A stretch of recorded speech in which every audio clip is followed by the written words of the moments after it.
I figured Monday would be a pretty straightforward day for the Orioles. They would pick up all of their team options they had on some important players to bring them back for next year, and we would go on our way. But that wasn't quite the case, as the Orioles made a surprising decision to decline the option of Danny Coulombe and make him a free agent. I'll try to tell you why they did it and what it means for him and for the O's coming up on this episode of the Locked On Orioles podcast.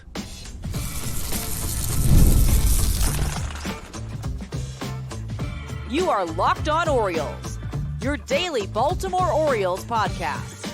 Part of the Locked On Podcast Network, your team every day. Hey there, Orioles fans. Today is Tuesday, November 5th, 2024, and welcome back into the Locked On Orioles podcast, part of the Locked On Podcast Network, your team every day. As always, I'm your host, Connor Newcomb. And coming up on today's episode, we are going to run through the moves that the Orioles made on Monday, specifically all of the option decisions they had to make. And the big one that caught us by surprise, declining the option on Danny Coulombe. We'll go through all of those, plus the qualifying offers they handed out to their top two free agents. That's all coming up on this episode of the Locked On Orioles podcast, which is brought to you by FanDuel. You can start the season with a big return on FanDuel.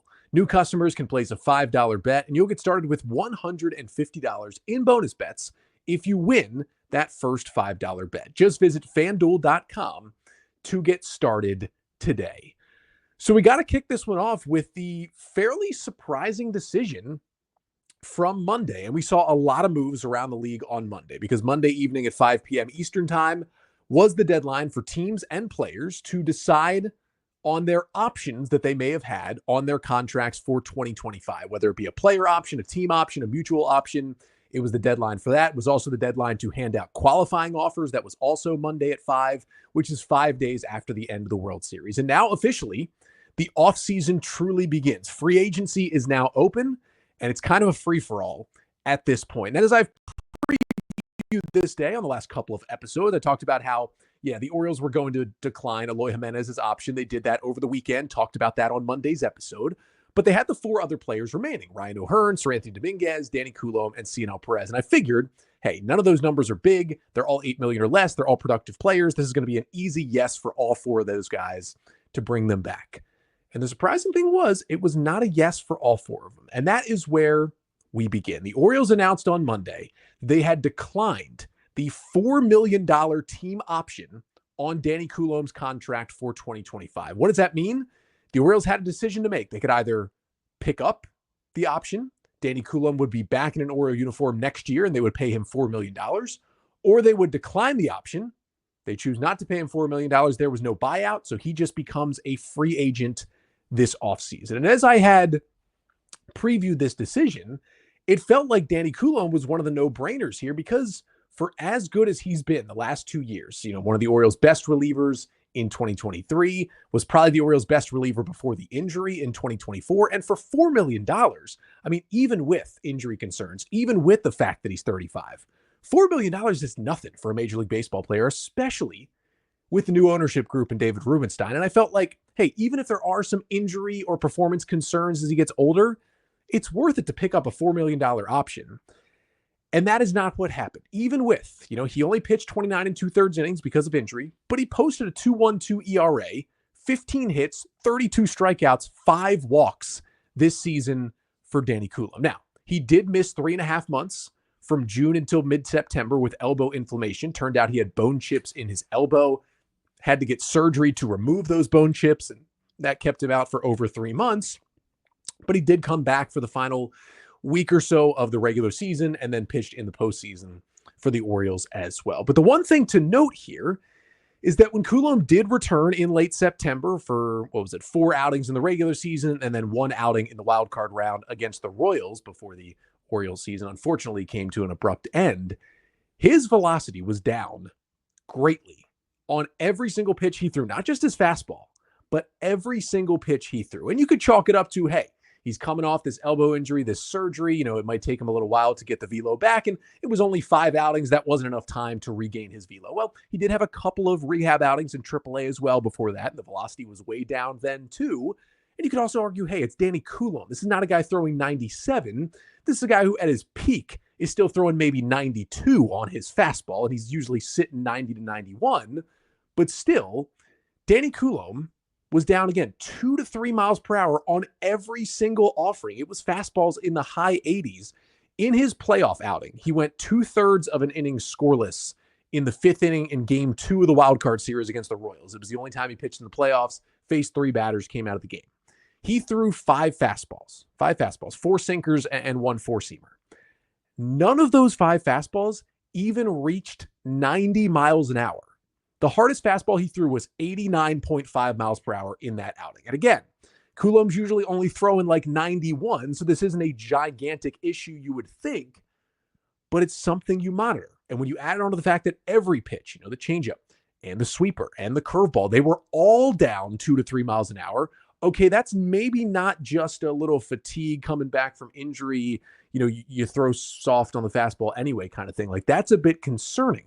You add in the fact that the spin rate was down for all 5 of his pitches as well in those final 5 outings of the season, and that is where the concern arises. Now, for me, and I talked about this a little bit on Monday, I also talked about it if you go back and listen to the October 30th episode, that was last week on Wednesday, where I broke down Coulombe's 2024 season despite the time he missed with injury and kind of talked about what was next for him. We discussed the option he had on his contract, and I basically talked a little bit about that there could be some lingering injury concerns because he missed so much time, because he's 35, because the velocity was down when he came back. But I basically talked about how, he's pitched like this for a while with this low velocity. I know it's lower now, but he's still pitched with low velocity and been one of the best relievers in the American League over the past couple of years with that stuff. And hey, he still did not allow a run in those 5 outings, the 4 in the regular season and the 1 in the postseason after returning from the injury. So it was like he was still effective even with that lower velocity. And I said, hey, he's filthy enough where if it's just a velo problem and Coulombe's now going to be 89, 90 instead of 90 to 92, I think he's still got the stuff to, at the very least, be a good middle reliever for the Orioles next year. And my thought was, for $4 million, even if he's not that good and you have to cut bait with him at some point, money-wise for a Major League Baseball team, that's nothing. That's why I felt like picking up this option would have been such a no-brainer for the Orioles. But here's where I stand on it. I think there might be further injury here. Now, you look even closer at what happened in those final 5 outings when he came back after the injury, and 4 regular season outings, 1 in the postseason. Yes, he put up zeros in all 5, but as I mentioned, velocities and spin rates way down across the board, and he got hit hard. Now, I talked about this on last Wednesday's episode.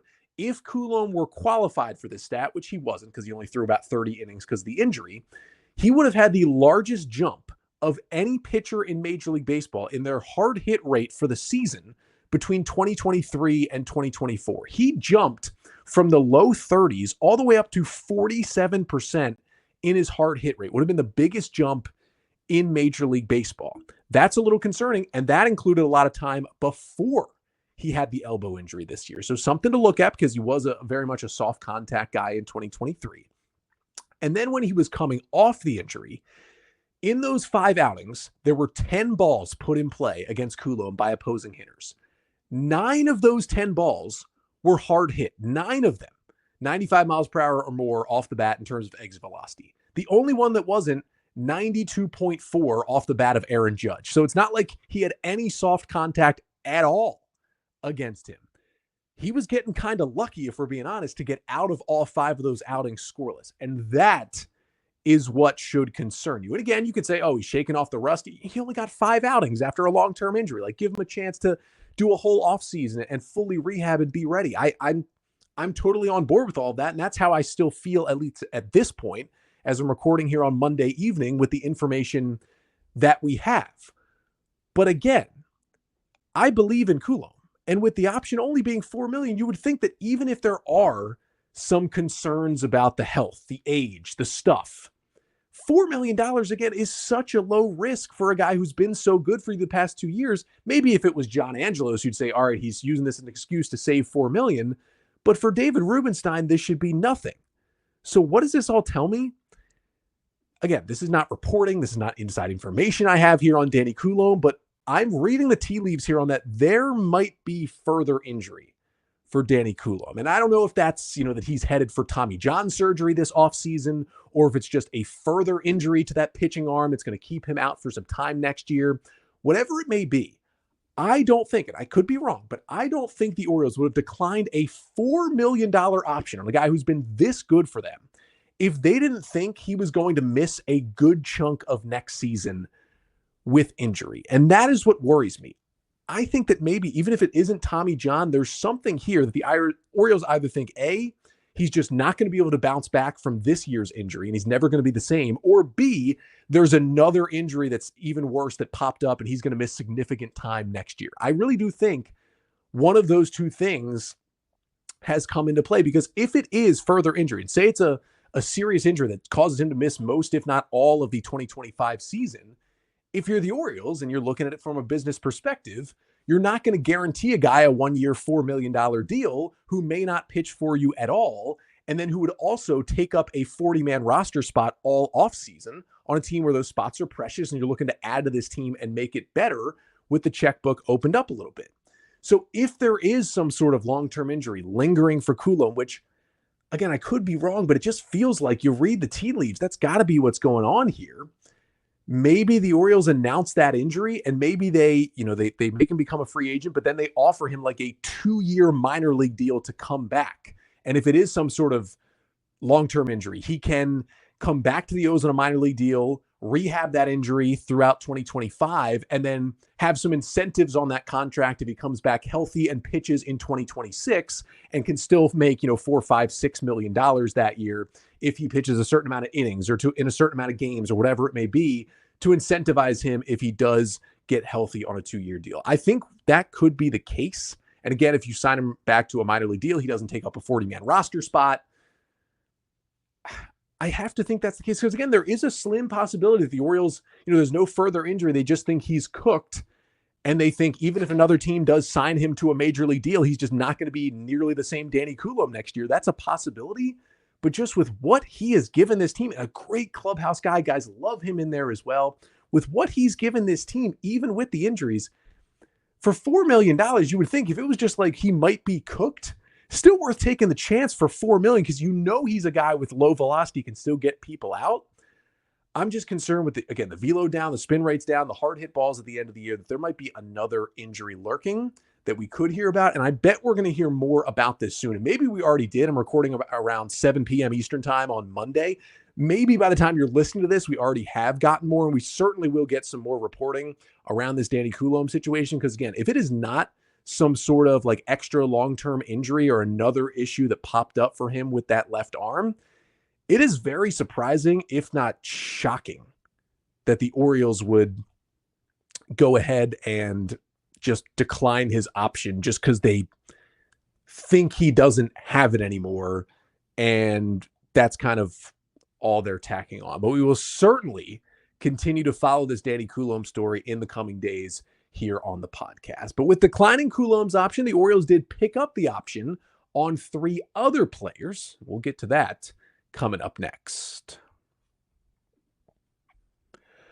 But first, this episode of the Locked On Orioles podcast is brought to you by HIMSHims. Now, listen, your sex life is important, but your schedule is busy. You don't have the time to go to a doctor's office to get treated for ED.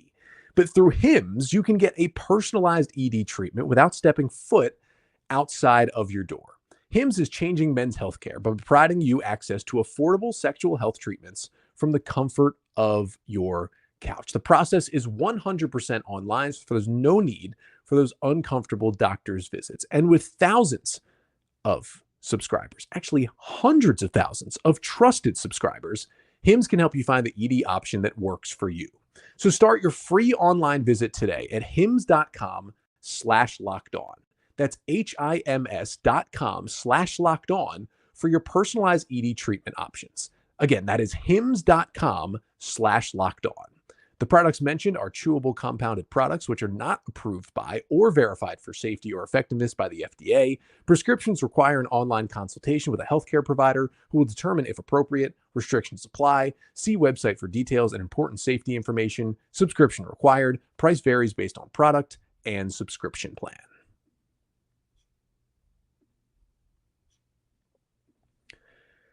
So after the shock of the Orioles not bringing back Danny Coulombe and deciding to decline his option, again, they could certainly bring him back on a different deal. They could even bring him back on just a cheaper 1 year, $2 million deal and just say, we're a little worried about him, but we're going to bring him back. That's certainly a possibility as well. But they had 3 other option decisions to make by 5 p.m. Eastern time on Monday, and they brought back those other 3 players. The first being right-handed pitcher Seranthony Dominguez, who had an $8 million team option for 2025 that the Orioles picked up, so they will pay him $8 million to pitch out of the pen for the O's next year. The Orioles getting Dominguez in a trade with the Phillies for Austin Hayes at the deadline this year. And he came in and really helped kind of settle down this Orioles bullpen. 22 2/3 innings for the O's. He was 10 for 11 in save opportunities when he basically took over the closer role. 3.97 ERA, 29% strikeout rate, and a 9% walk rate for Dominguez in an Oriole uniform. Also had scoreless outings in both of the Orioles postseason games. In the wild card round, he's been an amazing playoff performer in his career with the Phillies and now with the O's. I really think if all goes well, he's a really good setup man option for Felix Bautista next year. And if Felix, still struggles with injury, doesn't have it, Dominguez has showed that he can close down games as well. If you want more on Seranthony Dominguez, my episode back on October 24th did a full breakdown of his 2024 season with the Orioles after coming over in the trade. Dominguez, I think, was not 100%. I honestly felt like Coulombe was more likely than Dominguez, but I felt like, hey, for $8 million and a guy who has such good stuff, he's got the best velocity, fastball velocity in the Orioles bullpen. That was something they lacked a little bit last year with Felix Bautista out.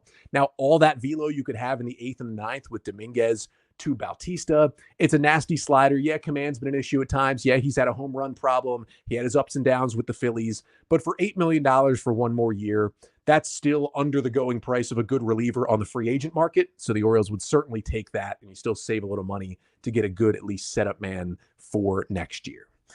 The Orioles also picked up the team option on Ryan O'Hearn, who also had an $8 million option, which means he'll be back as an Oriole and will make $8 million in 2025. It was an interesting season for O'Hearn after he kind of broke onto the scene for the Orioles in 2023, came over on a waiver claim, had a 119 WRC plus, but kind of changed his offensive approach. And again, check out my episode on October 29th, where I broke down O'Hearn's entire 2024 season with the Orioles. He cut down the strikeouts. He upped the walks. He stopped hitting the ball as hard and stopped hitting as many extra base hits, but he was on base more and he had a better batter's eye. And he kind of gave the Orioles a different approach at the plate because it was way less strikeouts than anybody else on the team. And it was kind of a useful, different approach to have in this lineup, especially when it was struggling. And I just felt like with O'Hearn changing that approach in 2024, if he can stay with that in 2025, that different look, the higher walks, the lower strikeouts, the putting the ball in play, that could be a nice change of pace to continue in this Orioles lineup that has a lot of guys who are hitting a lot of homers, but do have some strikeout issues as well. We saw those issues rear their ugly head late in the season for the Orioles. I just think O'Hearn, with that different approach, plus the production that he's had for the last 2 years with the O's, felt like another good decision to pick up his option. We will see what his role could be. I mean, there's no guarantee that he and Ryan Mountcastle are both on this team next year. Obviously, the big question mark of, is Anthony Santander back in an Orioles uniform? That will change a lot of what O'Hearn's role will be in 2025. But we know we'll see him in there a good amount against right-handed starters, and we'll see him in there a good amount as a pinch hitter late in games when the Orioles face left-handed starters. He'll DH, he'll play some first base, he might play a little outfield as well. But especially with, Santander in limbo, O'Hearn is still a very important part of this team, and he will be back next year. And then the final option that the Orioles picked up was Cionel Perez. His was a little bit of a different situation. Perez is still in arbitration and does not become a free agent until after the 2026 season. So the Orioles still have 2 more years of Cionel Perez. But when they went to arbitration with Perez last year, and they do this with players from time to time, they put a team option on his contract for next year, basically to be like, hey, we now have the option of just knowing what you're going to make next season instead of going to arbitration again if we want to pick up that option. Now, MLB trade rumors projected that Perez would make $2.1 million in arbitration for next year, and his team option was for $2.2 million. So the Orioles pretty much hit the nail on the head and just said, you know what? That's worth it to not go through ARB. Let's just give him the $2.2 million, and that is what Perez will get. If they had declined the option, different than the other guys, he would not have become a free agent. He just would have gone back into the arbitration process like a lot of the other Orioles and may have made probably would have made a very similar amount of money. So the Orioles just pick up that option. Kind of a weird year for Perez, 53 2/3 innings, had a 4.53 ERA. He was injured early. His strikeouts went down. His walks went up. He was still a heavy ground ball pitcher. He had stretches of dominance where he was the best lefty in the Oriole bullpen, especially when Danny Coulombe was out. He also had stretches where he couldn't throw strikes and he'd get hit around and it was concerning to watch. Either way, I think he's still at least a solid middle reliever for this Orioles team. And again, for $2.2 million and a guy who you're still going to have under control, not just next year, but in 2026 as well. Very much worth it to bring him back at that price. And it looks like he'll be an Oriole again next year. But those team options were not the only big decisions that the Orioles had to make by 5 p.m. on Monday. The other ones were the qualifying offers. And these are the ones where it would have shocked me 10 times more than the Danny Coulombe move if the O's didn't hand out these two qualifying offers. Well, they did, and I'll tell you why they did it to finish off the pod coming up next. But first, this episode of the Locked On Orioles podcast is also brought to you by FanDuel. Get ready to tackle the NFL action with FanDuel, America's #1 sportsbook. Because right now, new customers can bet $5 and get $150 in bonus bets if you win. The FanDuel Sportsbook app gives you everything you need to place live bets on the NFL all in one place. So when you get a hunch in the middle of the game, you can check out the latest stats, view live play-by-play, and so much more on the same page where you place your bets. Just visit FanDuel.com to join today. You'll get started with $150 in bonus bets if you win your first $5 bet. That's FanDuel.com. Never waste a hunch and make every moment more with FanDuel, an official sportsbook partner of the NFL.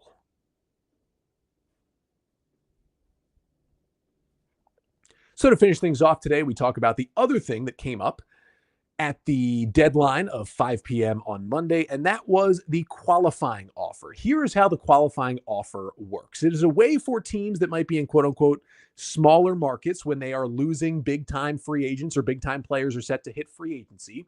It's a way for them to maybe at least retain something if that big-time player goes and signs a gigantic long-term deal elsewhere for another team where the team that they were coming from couldn't afford it. This year, the qualifying offer is a 1-year, $21.05 million deal. And when you offer that qualifying offer to an impending free agent, he can certainly accept it. Players have until November 19th, so about 2 weeks now, to decide whether or not they would like to accept that qualifying offer. If they do decline it, you can still bring that player back on a larger deal. But if they decline it and sign with another team, you at least get a little bit of retribution. So the Orioles would get a draft pick in the 2025 draft that would be in between the first and second rounds. Basically be a pick somewhere from pick 30 to 40 in the draft next year. That is something for especially an Orioles team that's drafted as well as they have over the past few years under Mike Elias and his staff. Now, there were 13 players in the big leagues that ended up receiving qualifying offers on Monday. And the Orioles were one of 2 teams, I believe, as I'm looking at this list, that gave out qualifying offers to multiple players. As they, as expected, offered the qualifying offer to both Corbin Burnes and Anthony Santander before the deadline on Monday. Now, the reason that they did it is those two are both obviously going to get more than a 1-year, $21 million deal in free agency, whether it's from the Orioles or another team. On the Burnes side, again, the O's still should have a shot to bring him back. It just seems very likely Burnes is going to sign a gigantic 8+ year, $250 million+ deal with another team. If he does, the Orioles will at least get a draft pick compensation back. Santander's a little more interesting. The Orioles are definitely much more in play to bring him back in free agency. I honestly have no idea what Santander is going to get. I know there's a Jim Bowden number floating around of him getting like 120, 130 million. I'm not sure that's going to be the case for Santander. I'm thinking maybe someone offers him 3 years, $75 million in free agency. Maybe that team is even the Orioles. They go kind of shorter on the length because he's getting a little older, but give him a higher average annual value per year in that contract. Like maybe that happens. I don't really know. I think teams are going to be scared off by Santander. The fact that he's aging a little bit, who knows how much longer he'll be able to play a solid right field? Does he have to be moved to like a first base DH who can play a little bit of outfield if you need him to? It is a lower batting average, despite the fact that he did hit 44 home runs this year. He's a very streaky hitter, so when he gets cold, it can be rough to watch. I don't know. I think the Orioles may value him more than other teams will, and that could leave him back in Baltimore. I hope that's the case. I would love to have Santander back in this Oriole order, but if he does sign elsewhere for a multi-year deal, again, the Orioles would also get that draft pick compensation because they did give out that qualifying offer to Santander. The other players, Juan Soto, obviously, Alex Bregman, obviously, Max Fried, Willy Adames, Pete Alonso, Teoscar Hernandez, Christian Walker. Then there were some more interesting ones. Sean Manaea of the Mets, Luis Severino of the Mets, Nick Pivetta of the Red Sox, and Nick Martinez of the Reds were all those players who got the qualifying offer from their team. And the other part of it is when you are a team looking to sign free agents, sometimes a player who has the qualifying offer attached to him, it makes it a little tougher for you to sign him, because if you do sign a player with a qualifying offer attached to him, you are the team that negates that draft pick.